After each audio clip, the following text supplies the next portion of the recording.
¿Por qué se transforma el retail de la era de los bodegones a la de las grandes tiendas? Gracias a Banca y Finanzas por esta interesante nota y análisis de la situación real del país. Lo primero que quiero destacar es cómo resaltan que no solamente tenemos 8 años de la caída de los precios del petróleo, la destrucción de PDVSA, sino también de las sanciones impuestas por los Estados Unidos. Pero como dice el artículo, sin embargo, están pasando cosas interesantes. Lo que empezó hace 3 años como la burbuja de los bodegones, hoy vemos la apertura de hipermercados, grandes ventas de electrodomésticos, los megamercados navideños y el crecimiento de las tiendas por departamento, lo que demuestra que no es ninguna burbuja.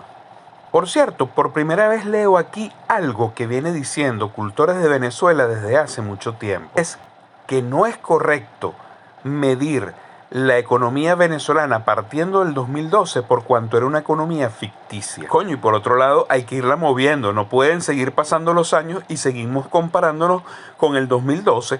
Eso se hacen comparaciones entre 3 y 5 años como mucho. Claro, compararse con el último año que haya existido, así haya sido hace 30 años atrás, de crecimiento y además ficticio, es muy bueno para darle gusto a la publicidad política. Cabe destacar, dice el entrevistado, que la Venezuela del 2012 era irreal, eran dimensiones no sostenibles. La crisis que ha venido de manera sostenida ha obligado a mutar desde las fuentes de ingresos hasta la forma de consumo de los venezolanos. Ya no somos un país petrolero, antes entraba el 90% de la divisa por el crudo, ahora es menos de la mitad. Aparte de los ingresos por vía irregulares, que todos sabemos, también establece algo interesante.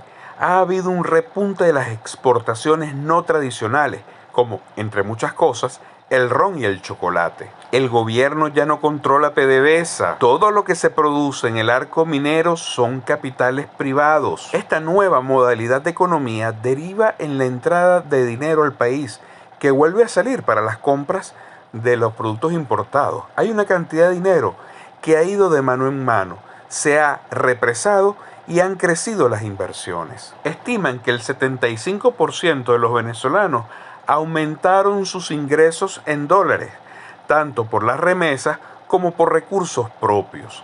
A pesar de los 5 millones que se han ido, Venezuela sigue siendo un país grande, más grande por ejemplo que Panamá. Y hay algo que obvian y es que Venezuela, a pesar de las crisis, sigue siendo de alto consumo. El venezolano es consumidor y aunque la crisis mermó mucho este estilo, se está recuperando incluso en los sectores populares. Por lo tanto, Venezuela es atractivo para abrir negocios de grandes magnitudes como estas megatiendas.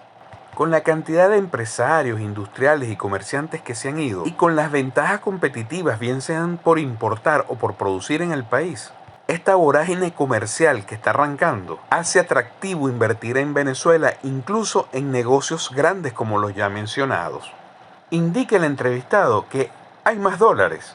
A escala del consumidor se refiere al crecimiento de las divisas y el 79% de las transacciones que ya se realizan son en dólares. Ahí entran los que reciben montos importantes de dinero por su trabajo, su profesión o por cualquier otro medio, hasta los que obtienen pocos como las propinas de los parqueros o los mesoneros. Oye, pero te voy a decir una cosa, cuando sumas esas propinas te quedas loco. El entrevistado, que es miembro de Data Analysis, dice algo que hemos comentado muchas veces. Las remesas son de consumo de subsistencia. Son montos inferiores y se vieron muy afectadas por la pandemia.